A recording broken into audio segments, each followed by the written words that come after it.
Live from the BDN Studios, it's Bang and Dang. That's awesome. If you don't like that, then You ain't black.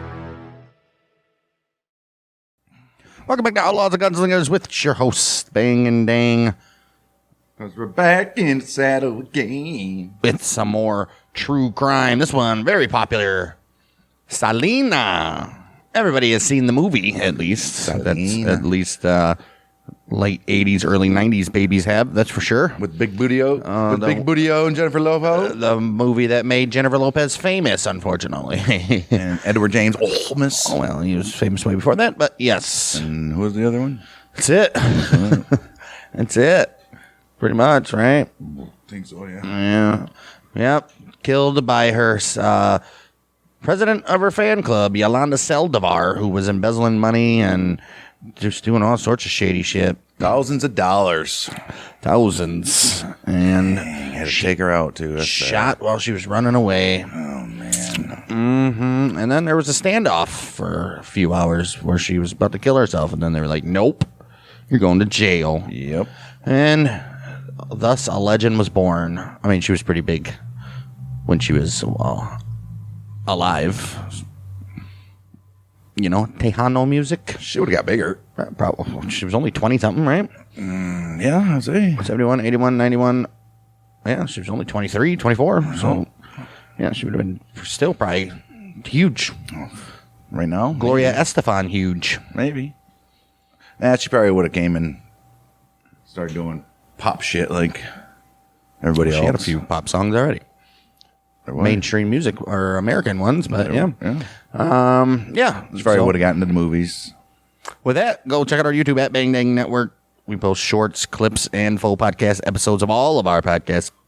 Apple, Spotify, give us a review. Selena Yeah. Quintanilla Perez shot to death by Yolanda Saldivar March 31st, 1995 at a Days Inn in Corpus Christi. Shortly after, old Salvador was exposed as having embezzled thousands of dollars from Selena's earnings and her fan club. Although the healthcare team tried to revive her, she died of hypovolemic shock. She was born April 16, 1971 in Lake Jackson, Texas, to Abraham Quintanilla Jr., who was a former musician, and Marcela Ophelia Quintanilla, whose maiden name is Zamora. Selena was introduced to the music industry by her father, who saw a way back into the music business. Yeah, he was obsessed once he heard her, after he heard her perfect timing and pitch. He quickly organized his children into a band called Selena y los Dinos, which included A.B. Quintanilla III on bass, who's her brother, and Suzette on drums, who's her sister, and Selena, of course, as the lead singer. Yeah. It was the Latino Jackson 3. Right.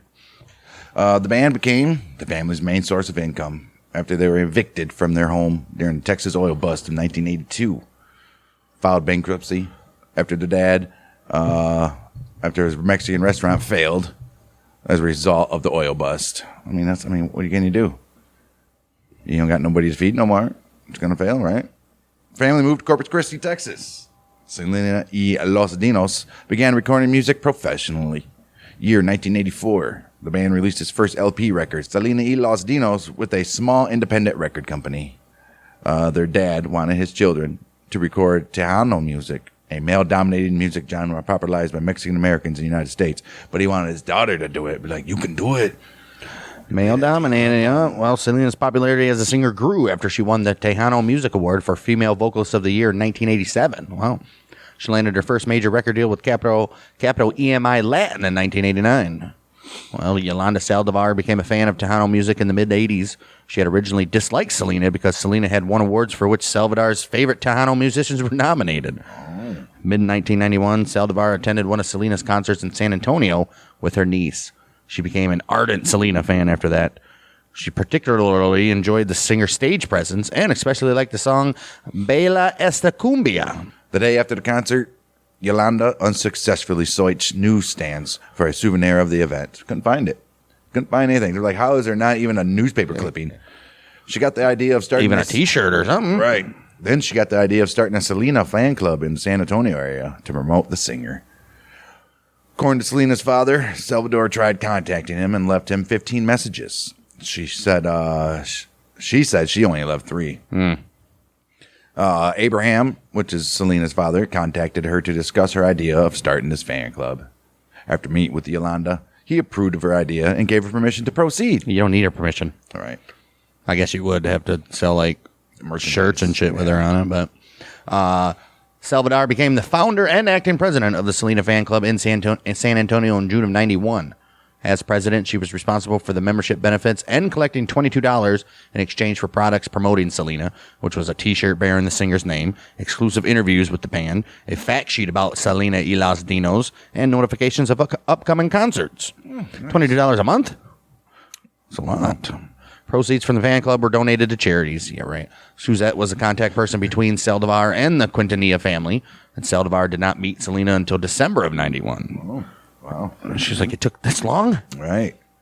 Well, after that, Selena and Yolanda became very, very good friends. And her family trusted her. Right? Why not? By 1994, Yolanda had signed up for more than 8,000 fans. Wow.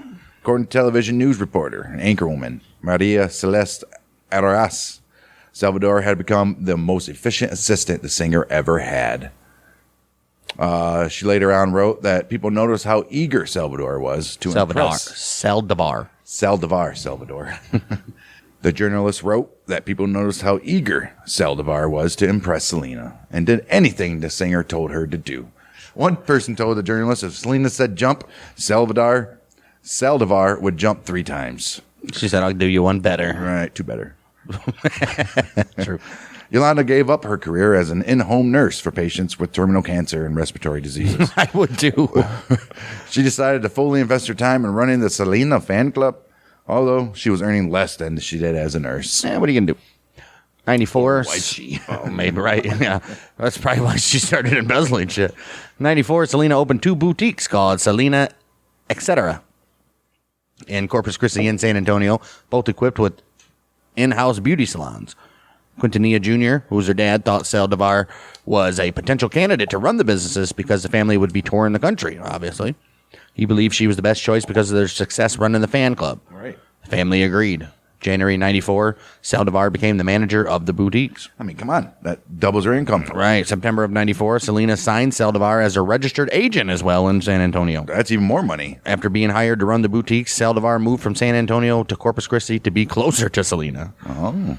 Well, couldn't you stay in San Antonio? That's where one of the beauty things are. Right. In an interview with Primer Impacto in 1995, Abraham Quintanilla Jr., he said, always mistrusted Saldivar. Did you, though? Though the family never found anything odd about Yolanda's behavior. Yolanda was authorized to write and cash checks, had access to bank accounts associated with the fan club and boutiques. I would assume. Selena gave Yolanda her American Express card for the purpose of conducting company business. Yolanda instead used it to rent Lincoln Town cars, to entertain associates in upmarket restaurants, and also buy 2 cellular telephones, which she carried.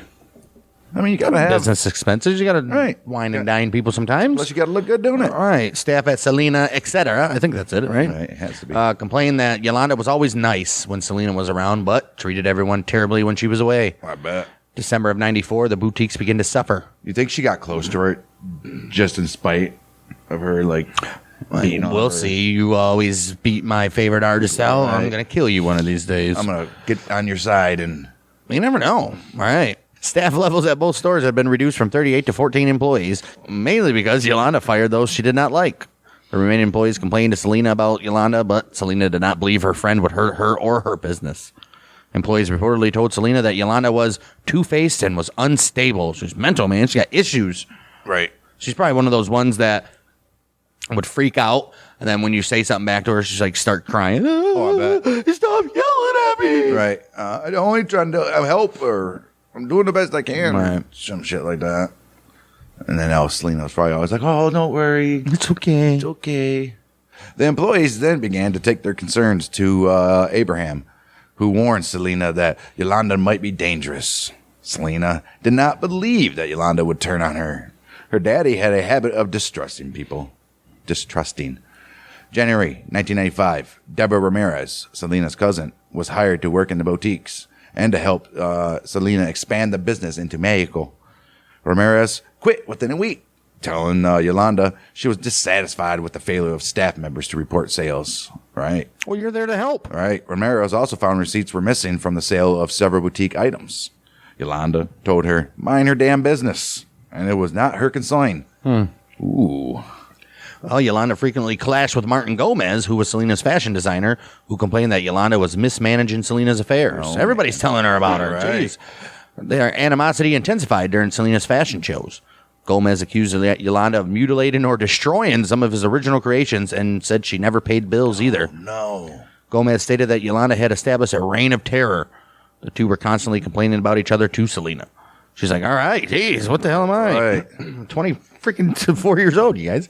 You guys are like 40. All right. Yolanda began recording their conversations without Gomez's consent to persuade Selena he was not working for the boutique's best interests. Oh, wow. Man, this bitch is... Damn, did they do that in the movie and all that? I think so. Gomez, he was relegated to a supporting role when Selena decided to design her clothes herself. Between late 1994 and early 95, Yolanda often traveled to Monterrey, Mexico, to expedite the process of opening another Selena etc. store. I think it's etc. It has to be. That right? All right. Have we been saying that wrong? I mean, that's how I thought ETC dot was my whole life. When Yolanda visited the factory in Mexico, she intimidated the seamstresses by telling them to either side with her or to get the hell out of Dodge. Oh, well, Yolanda was receiving tokens of affection from Selena, which she was not accustomed to. Oh. Her room was covered with Selena posters and pictures, burning votive candles, and a library of Selena videos which she played to entertain guests. During an interview, she's probably like, look at my friend. Right. During an interview with Yolanda in 1995, reporters from the Dallas Morning News said her devotion to Selena bordered on obsession. Oh. Yolanda told employees at Selena's boutique she wanted to be like Selena. Oh. According to an unnamed former employee, Yolanda was possessive of her relationship with Selena and tried to distance Selena from the other employees. She's like, she's mine. Right. I can see that. This chick is crazy. Wow. This person also believed that Yolanda's goal was to have more control over the employees and over Selena herself. Yolanda said her reason for distancing the employees from Selena was to shield the singer from the petty issues of managing her boutiques. She's got other things to worry about. Along with responsibility of running the boutiques, Yolanda accompanied Selena on trips and had the keys to the singer's house. Why don't you just do it there then? Right. When Yolanda became a business associate, the relationship began to deteriorate. September 1994. Selena met Ricardo Martinez, a doctor who lived in Monterrey, Mexico. Okay. Good for Ricardo and Selena. Selena wanted to expand the number of boutiques by opening a Selena boutique store in Monterrey. Martinez said he had contacts in Mexico and could help her grow her business. Martinez became a business advisor to Selena, though her family said he was simply a fan who posed in several pictures with her. So he's faking it too? Right. Yolanda became envious of Selena's dependency on Martinez. He began sending flowers to Selena's hotel room. Oh, jeez. Oh, man. Yolanda warned the singer that Martinez might have unprofessional intentions. Ooh. Like me. I intend to kill you. Right. Selena began visiting Monterey more frequently, often in disguise. Because she liked them, too. Right. A fellow named Sebastian De Silva, Martinez's assistant, would pick up Selena at the airport. He said he noticed she was wearing wigs and using her husband, Chris Perez's name, so others would not identify her. According to Martinez, he had lent several $1,000s to Selena because she was short on cash. How? I doubt it, but... Right. Starting in January 1995, Abraham Quintanilla Jr. began receiving telephone calls and letters from angry fans who claimed to have paid their enrollment fees for the fan club, but had not received the promised memorabilia. It's like, I did not get my Selena shirt, my poster, my Bouvier. What's it called? Bouvier? It's just Bustier? bustier, a bustier. A bustier. Well, meanwhile, at both of Selena's boutiques in San Antonio and Corpus Christi, employees noted an influx of unpaid or overdue bills arriving in the mail for which Yolanda could provide no plausible explanation. I mean, at least pay the bills. Right, I mean... If you're going to steal, pay the bills. Send your fan clubs the stuff. Like a picture or something, at least. Right. Upon investigation... Even though it was Yolanda, whatever. Right. Upon investigation, Abraham discovered Yolanda had embezzled more than $60,000 using forged checks from both the fan club and the boutiques. If she's going to do it, she didn't even do it right. Only $60,000. You got to go for the mills, baby. I doubt it was making millions. I know. Yolanda's brother, Armando Saldivar, supposedly contacted Gomez and made up a story that Yolanda was stealing money from the fan club. Oh. Gomez then contacted, who's saying he made up the story? Probably Yolanda. Gomez then contacted one of Selena's uncles by telephone. The uncle told Abraham Armando said he was angry with Saldivar, but did not want the reason to be made public. Later, he said he felt guilty for starting the rumor. How is it a rumor? Right. He appeared on the Spanish-language television news program Primer Impacto, but reporters found his comments illogical. Exactly. Right. Jeez. Wow. Abraham held a meeting 9th of March, 1995, with Selena and Suzette at Q Productions to confront Yolanda about the embezzlement. Abraham presented Yolanda with evidence concerning the missing funds. He said that Yolanda simply stared at him without answering any of his questions. He further stated that she did not deny the accusations either, or say anything during the meeting, but was emotional at times, and other times just as cool as ice. Wow. Abraham told Yolanda he would involve the police if she did not produce evidence that disproved his accusations. It's like, we don't have to go to the cops if you can't prove you didn't do this. Prove it. Well, Abraham asked her why fans were not receiving the promised gift packages. Yolanda said those fans were trying to get the items for free. Oh, jeez. Yeah, right. Abraham discovered Yolanda had opened the fan club's bank account under her sister's name, Maria Elida. When asked why she had done this, she replied that the bank would not allow her to open an account in her name. Why? She did not know the reason for this refusal. Probably because she's been convicted of embezzlement and shit before, probably. I bet. Yolanda abruptly left the meeting. Abraham then banned Yolanda from contacting Selena ever again. Oh, you can tell he's pissed. I can just see Edward right now.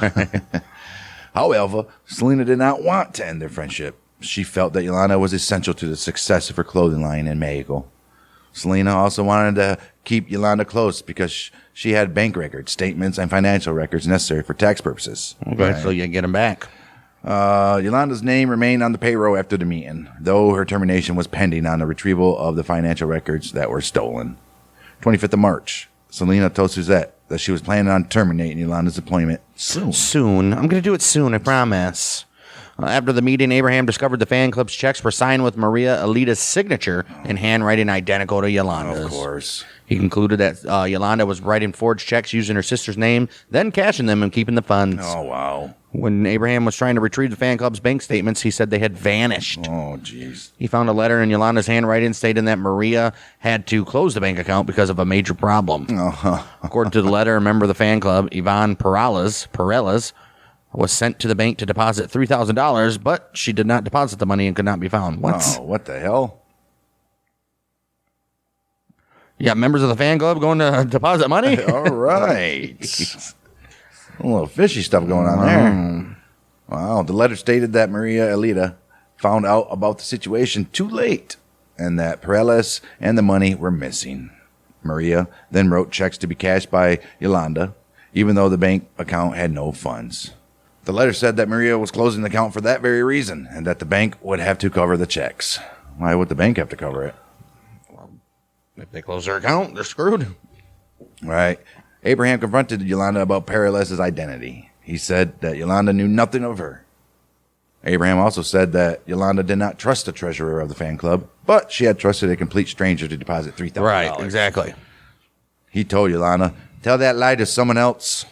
He concluded that Perales did not even exist. Good for you, Abraham. Since none of the fan club workers had even met her. Right. The day after Yolanda was banned from contacting Selena, Abraham drove to Q Productions and chased her from the premises. Oh, shit. And told her she was no longer welcome there.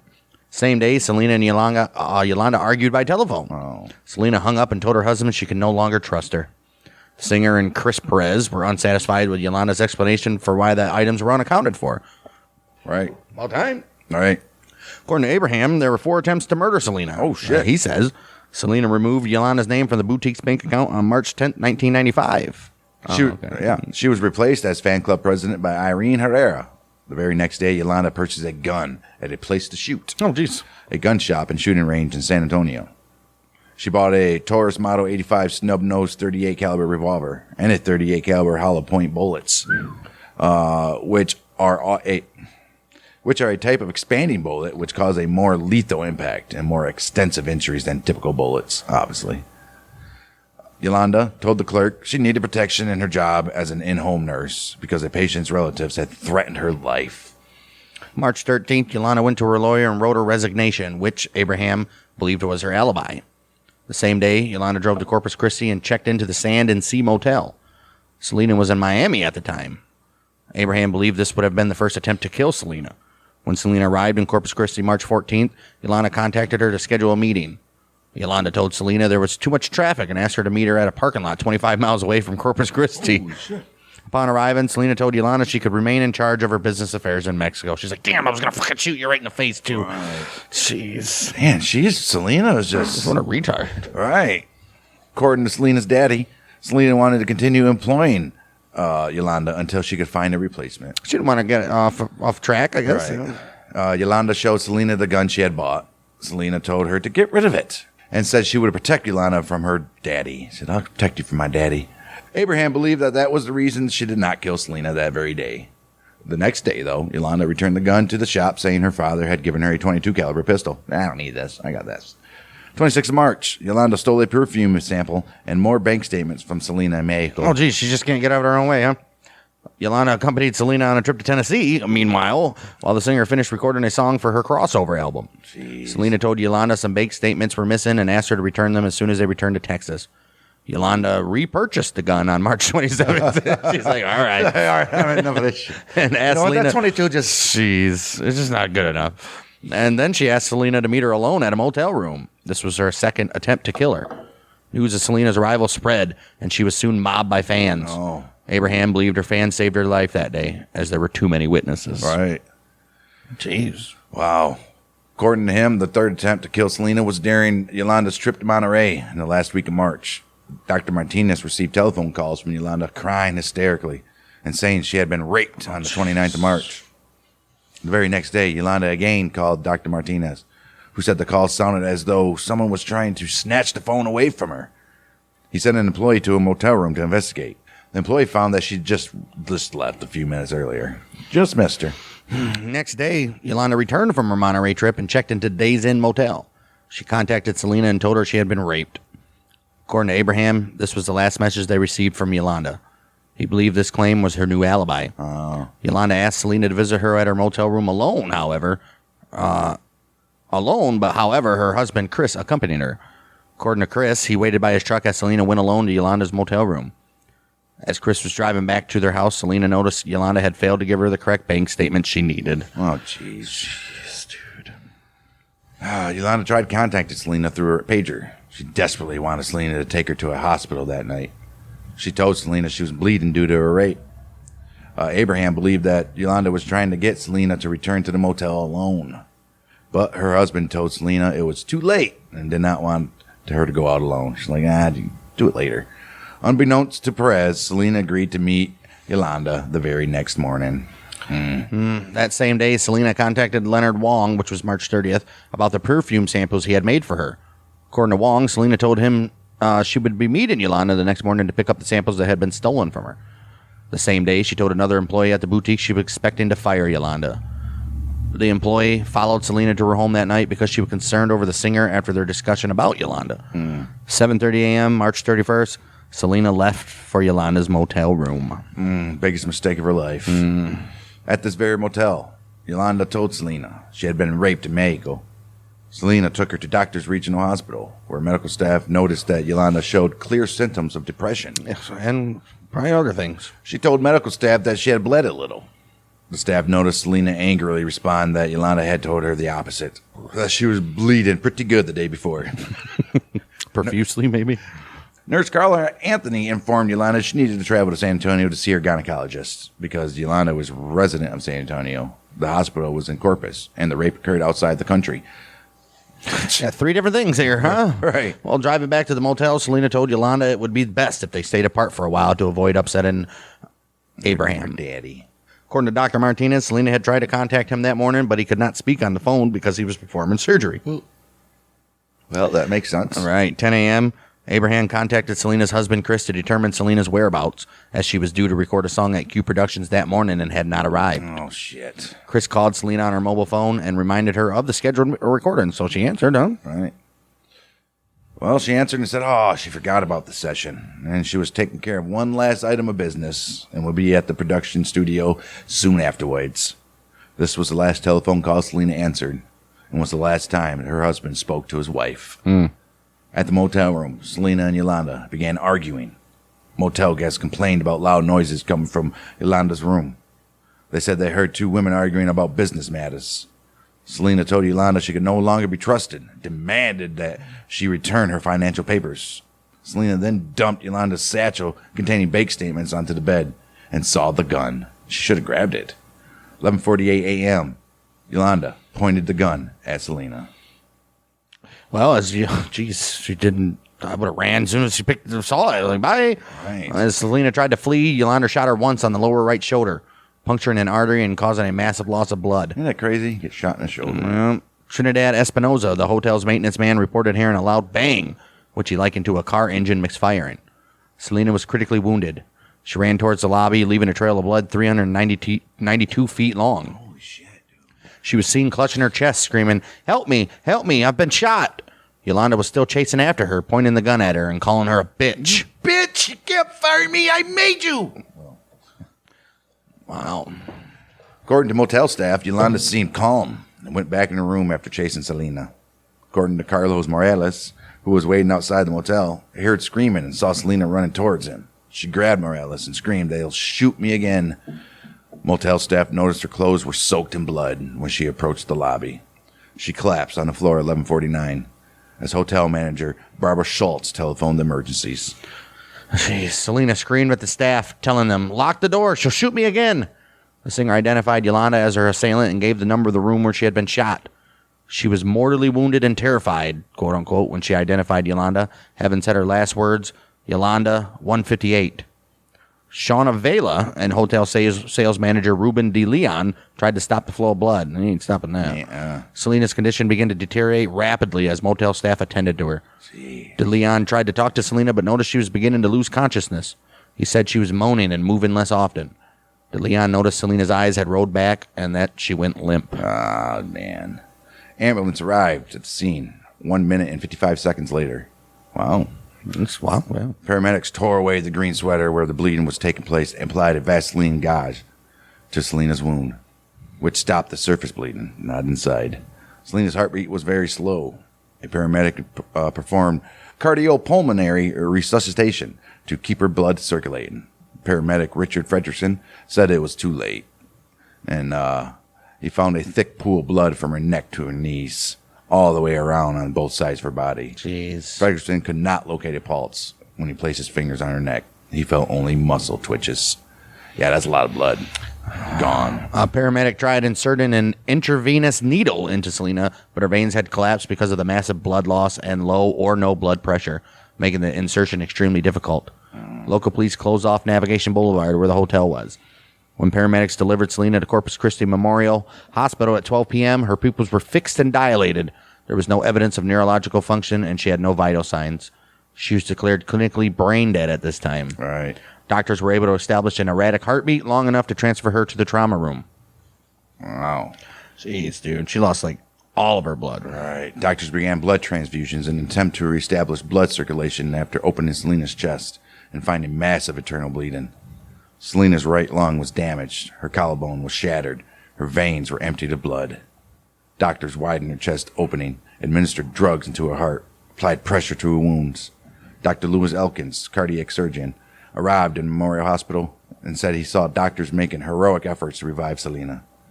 He described the singer as being extremely contused and shredded.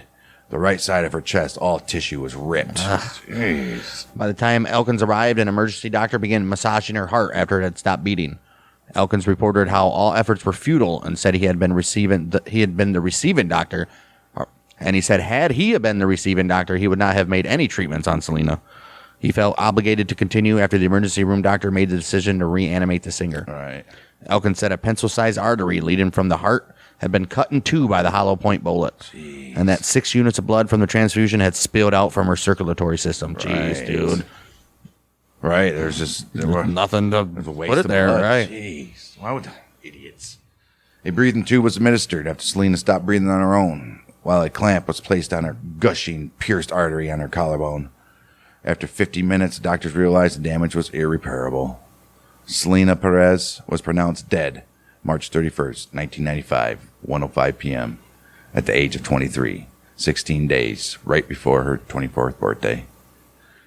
The blood loss and cardiac arrest was the cause of her death. During the third hour after shooting, an autopsy was performed due to the overwhelming media interest.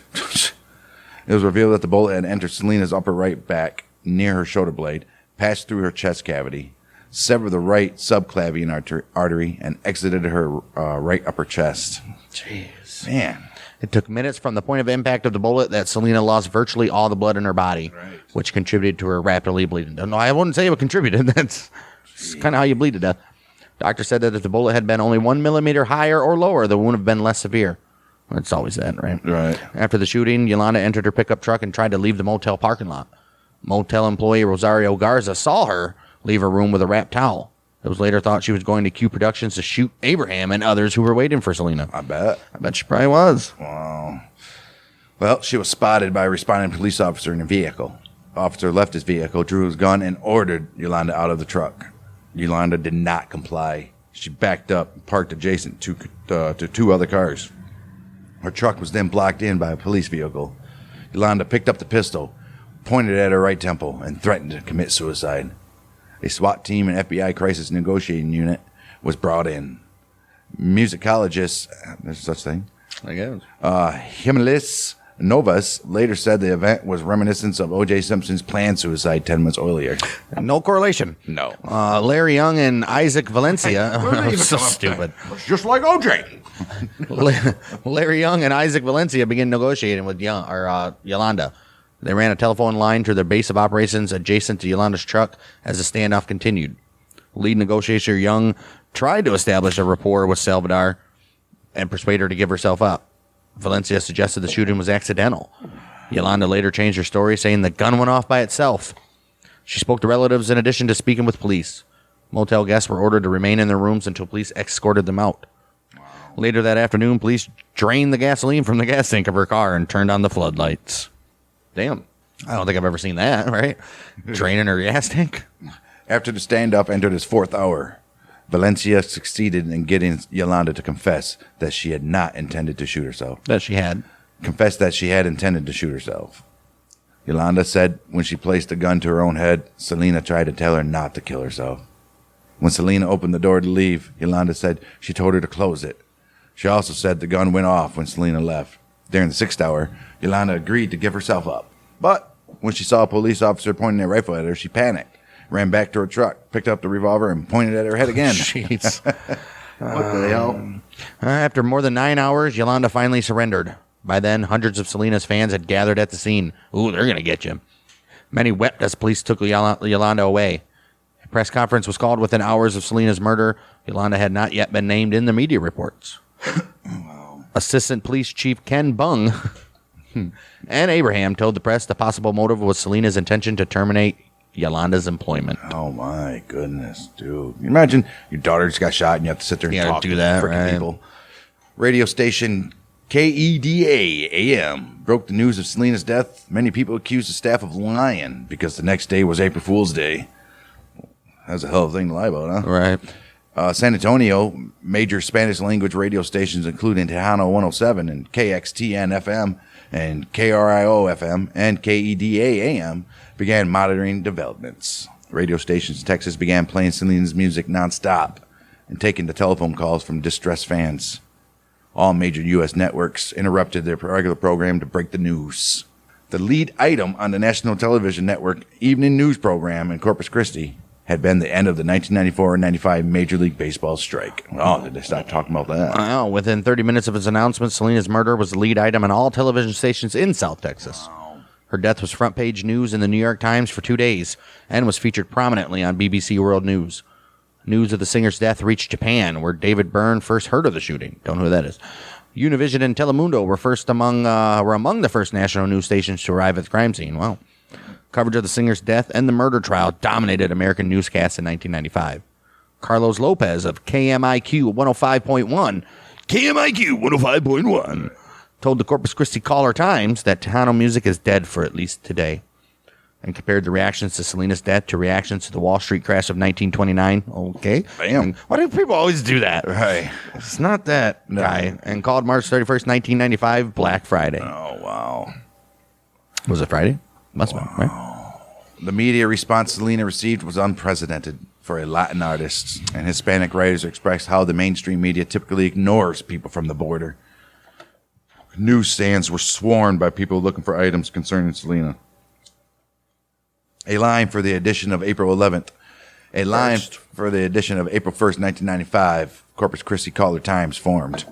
The company added 11,000 copies to their print run and later printed 20,000 more copies to meet continued demand for the paper. Jeez. Texas newspaper, The Monitor, they sold out 2 issues in the days following the singer's death. A truly remarkable feat, they said. That's what Daniel Cavazos said. He was a writer for them. Yeah, they're loving it. Yeah. They're getting all this money. He continued that the event of a newspaper issue selling out happens once every 2 to 3 decades. A People magazine issue was released several days after her murder. Its publishers believe interest would soon wane. They released a commemorative issue within a week when it became apparent that interest was growing. The issue sold nearly 1 million copies, selling the entire first and second run within 2 weeks. It became a collector's item, a first in the history of People. Really? Even when Lennon and shit was shot? Even when JFK was shot? Right.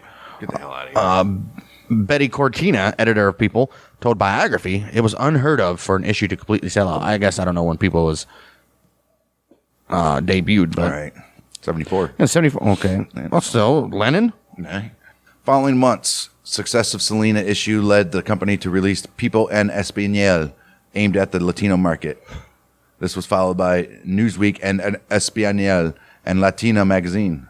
American actress Jennifer Lopez. She was cast to play Selena in the 1997 biopic film about her life. Biopic film about her life. This choice drew criticism because Lopez's ancestry is Puerto Rican rather than Mexican. Oh, who gives a shit? After the film's release, fans changed their views on Lopez after seeing her performance in the movie. They're like, I guess it was okay. All right. Lopez became famous after the film's release. She did. Selena Series is an American biographical drama streaming television series created by Moises Zamora and starring Christian Serratos. The second and final part of the series premiered on May 4th, 2021. Okay. Selena's life and career were covered by a number of television programs, including Oprah Winfrey, E! True Hollywood Story, VH1's Behind the Music, American Justice, Snapped, and Famous Crime Scene. All right. Other networks, including MTV, Investigation Discovery, the Biography Channel, and A&E Network, have aired special programs about Selena. And the worldwide famous podcast Outlaws and Gunslingers have done a podcast episode on her. Yes. While speaking Spanish language, while Spanish language networks regularly show documentaries to commemorate the anniversary of her death. It's too bad. Man, imagine if she was 27. Gonna put her in that conspiracy club. Right. These Spanish language documentaries often score record ratings for Spanish network. A documentary titled Selena, A Star is Dimmed, one of the first about her, was broadcast on Univision's Primer Impacto on April 22nd, 1995. Damn, dude, it was like a week after, 2 weeks after. It was watched by 2.09 million people and became the second most viewed Spanish language show in the history of American television at that time. Wow. Networks competed with each other to interview Yolanda about the shooting. Such a stupid. You guys are dirty guys. 15 minutes of fame. Jeez. That's what she wants. When the news came out that Aurora's was able to interview her, Univision was inundated with requests to use the interview from major networks as far away as Germany. Oh. The interview on Primer Impacto was watched by 4.5 million viewers. It was the most watched program that night, according to the Nielsen ratings, and became one of the most watched Spanish language programs in American television history. Wow. The news of Selena's death deeply affected the Latino community. Many people traveled thousands of miles to visit Selena's house, her boutiques, and the crime scene itself. Hispanics throughout the United States reportedly mourned the singer as far away as New York City and Los Angeles. By mid-afternoon, police were asked to form a detour as a line of automobiles began backing up traffic from the Quintanea's house. On the street where Selena had lived, gang graffiti and cacti distinguished the blue-collar community from other subdivisions across America. Okay.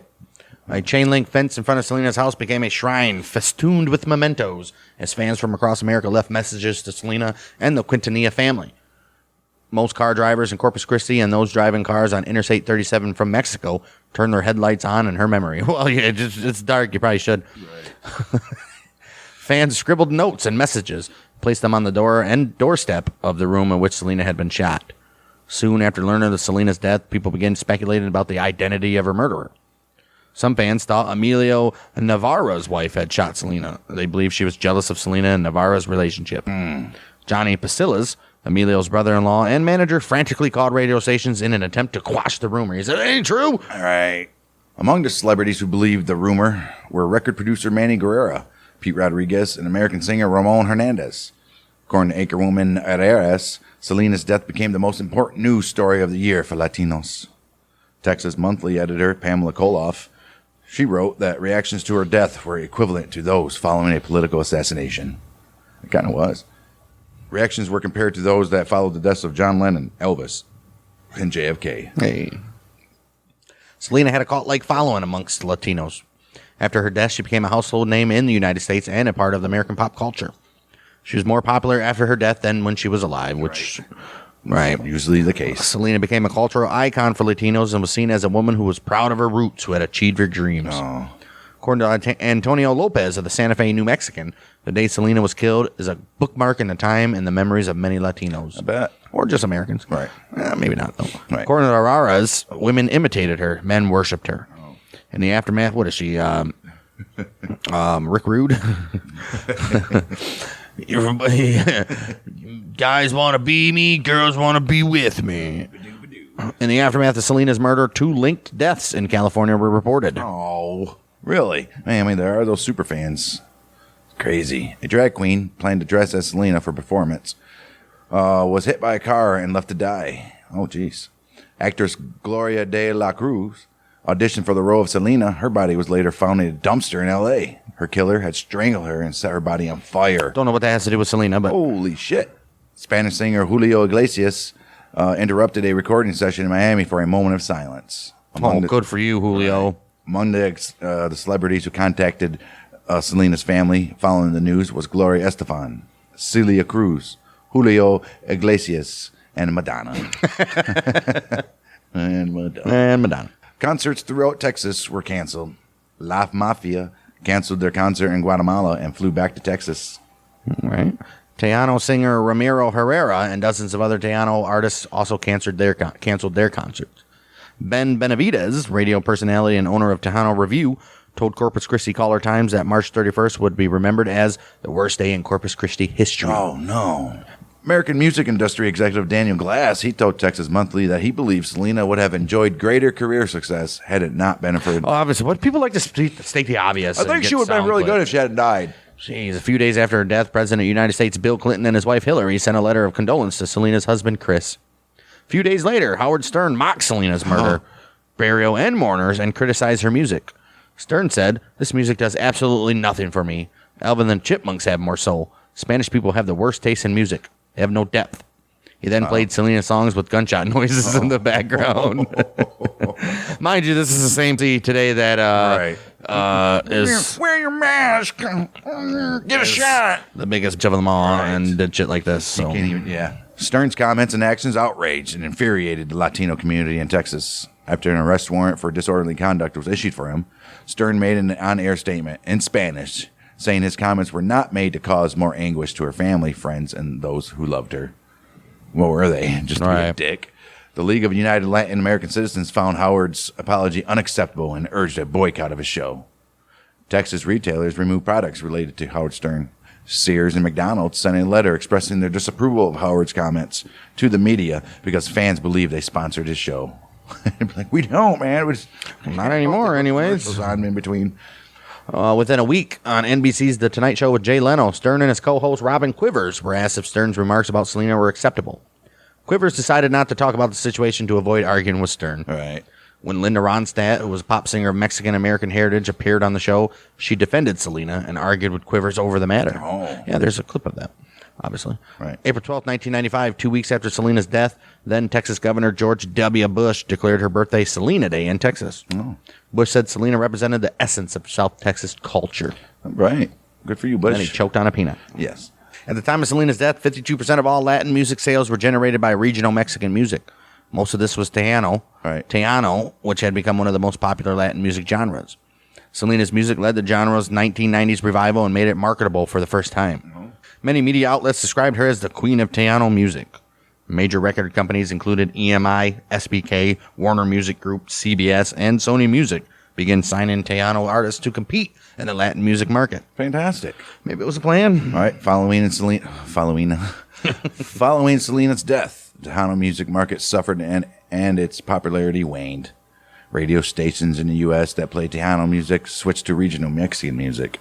By 1997, KQQK was the only radio station playing nonstop Tejano music. By the mid-2000s, radio stations in the U.S. no longer played Tejano music. Large auditoria stopped hosting Tejano artists by 2007. Major record companies abandoned Tejano artists after 1995. Selena remains the best-selling Tejano artist of all time and continues to outsell living Tejano artists. Yeah. On the very day Selena was moited, vigils, memorials, they were held throughout Texas and California. San Antonio radio station Tejano 107 sponsored a candlelight vigil at the Sunken Gardens, while KRIO-FM sponsored another one at South Park Mall on the 31st of March, which was attended by 5,000 people. Radio stations in Texas, they played their music nonstop. 1st of April, Bayfront Plaza, Corpus Christi, held a vigil which drew 3,000 fans. During the event, it was announced that a public viewing of the casket would be held at Bayfront Auditorium the following day. Fans lined up for almost a mile. Jeez, an hour before the doors opened, rumors that the casket was empty began circulated, which prompted the Quintanilla family to have an open casket viewing. Like, look, idiots. About 30 to 40,000 fans passed by Selena's casket. More than 78,000 signed a book of condolence. Flowers for the casket viewing were imported from the Netherlands. At the request of Selena's family, video and flash photography were banned. Dude, do you think they had like people surrounding the casket? I'm sure. In case somebody like tried to grab her or something. Crazy ass people. The same day, an unannounced bilingual Sunday morning mass for Selena featured a mariachi choir and was held at the San Fernando Cathedral in downtown San Antonio. No shit. Look at that shit. United States, many churches with high proportion of Latino worshipers held prayers for Selena. A reporter noticed that many mythic symbols, such as the Christian symbols of angels, saints, healers, and saviors, were attached to Selena by fans. April 3rd, 95, 600 guests, mostly family members, attended Selena's burial at Seaside Memorial Park, which was broadcast live by a Corpus Christi and San Antonio radio station without the consent of her family. Oh, no. A Jehovah's Witness minister from Lake Jackson preached in English, quoting Paul the Apostle's words in 1 Corinthians 15. Hundreds of people began circling the area in their vehicles. Among the celebrities who attended were Roberto Pulido, Bobby Pulido, David Lee Garza, Navarra, Laura Canales, Elsa Garcia, La Mafia, Ram Herrera, Imagine Latina, and Pete Astudillo. None of the Gloria Estefans or all those guys, none of them did? Oh, thoughts and prayers, baby. Right.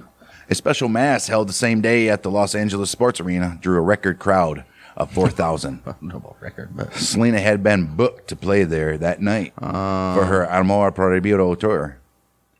The promoter charged an admission fee, which upset Abraham. piece of shit. Right. Within 20 minutes of Yolanda... Wow, we just jumped from the funeral right back to Yolanda. Within 20 minutes, Yolanda surrendered. She was taken to downtown police station in Corpus Christi, placed in an interrogation room with investigators Paul and Ray Rivera.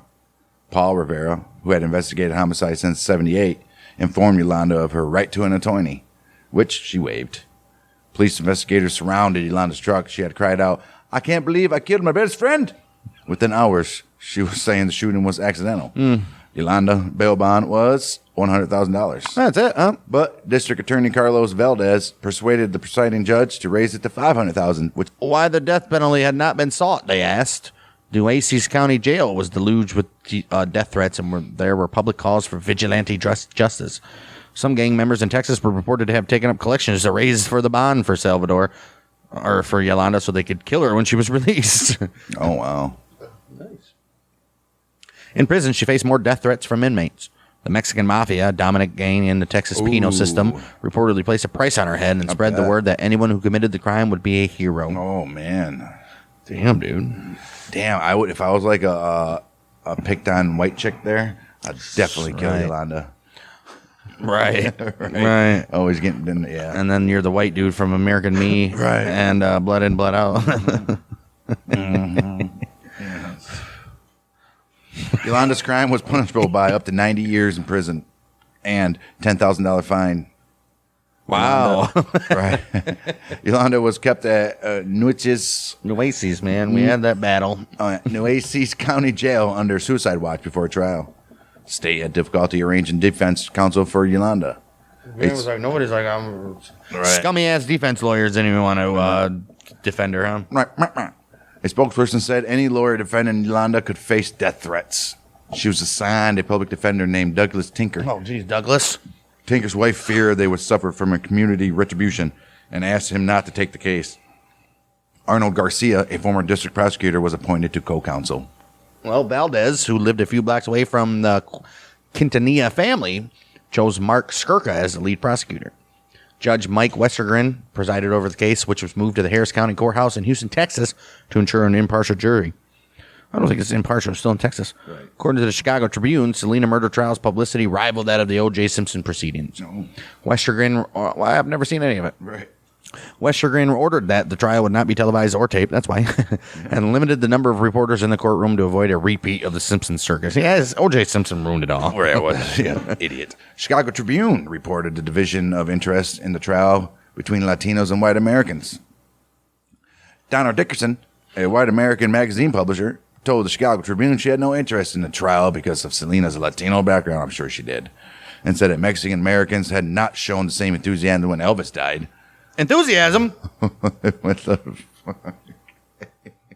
The Selena Moida trial was called the trial of the century. Well, there's about a fucking 1,000 of those. Right. And the most important trial for the Latino population. And what about the Menendez? Right. And it generated interest in Europe, South America, Australia, and Japan. Yolanda pleaded not guilty, saying the shooting was accidental. In his opening statement, Valdez said he believed Yolanda deliberately killed her. Valdez also called it a senseless and cowardly act because Selena was shot in the back. Right. Tinker said the shooting was accidental and denied rumors Yolanda wanted to be romantically involved with her. Whoa.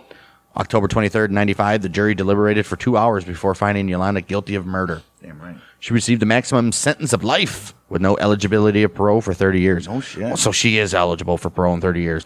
Yolanda arrived at the Gatesville unit, which is now the Christina Crane unit in Gatesville, Texas, for processing. As of 2018, Yolanda is serving her sentence in Gatesville at the Mountain View unit, which is operated by the Texas Department of Criminal Justice.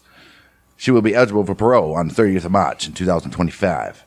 Because of multiple internal death threats from incarcerated Selena fans, Yolanda was placed in isolation and spent 23 hours a day alone in her 9-by-6 foot cell. So that's messed up. I mean, obviously, no, fuck her. She killed somebody. Right. But just because other people want to kill her, how about they are the ones that are in their cell 23 hours a day? I mean, I think she should be in her cell for 23 hours a day anyway. I think she should be there 24, like I said. I said that. No. You wanted her to at least stand or like lay down. I want them just to be there. Just to stand with up. Nothing. Yeah. Their head hitting the ceiling and they're just standing there. I mean, come on. All right, I guess, whatever. 2002, that's a different show. That's a canceled show. Right. 2002, under judge's orders, the gun used to kill Selena was destroyed and the pieces were thrown into the Corpus Christi Bay. Well, that's stupid. Fans and historians disapproved of the decision to destroy the gun, saying the event was historical and the gun should have been in the museum. Right. Should have been kept somewhere, right? Right. Just like the toilet Elvis is on. Or the car Bonnie and Clyde were shot in, or the Hollywood shootout. The police department has a whole... Did they have the knife that killed Julius Caesar still? Well, there were several. He was stabbed by like 30 people. I know, right? So that messed up, dude. It was a public killing. His best friend. Right, supposedly. Well, that's another episode. And that will do it for Selena, the death of Selena. Which, to be honest with you, you might not even hear a lot of that stuff because I think a lot of that stuff is going to cut out because we don't care about the politicians that mourned her and all that stupid nonsense shit. So I don't even know why I'm saying it here. So, I mean, yeah, most of it was in the movie, but obviously I wish the movie. That's one thing I do wish they would have done the trial a little bit, or do something about it. I'm sure there's documentaries out there that have done the trial, but it wasn't filmed though. So what are you going to do? Right. What are you going to do? You know? Use the transcripts and and you can reenact and stuff. They draw.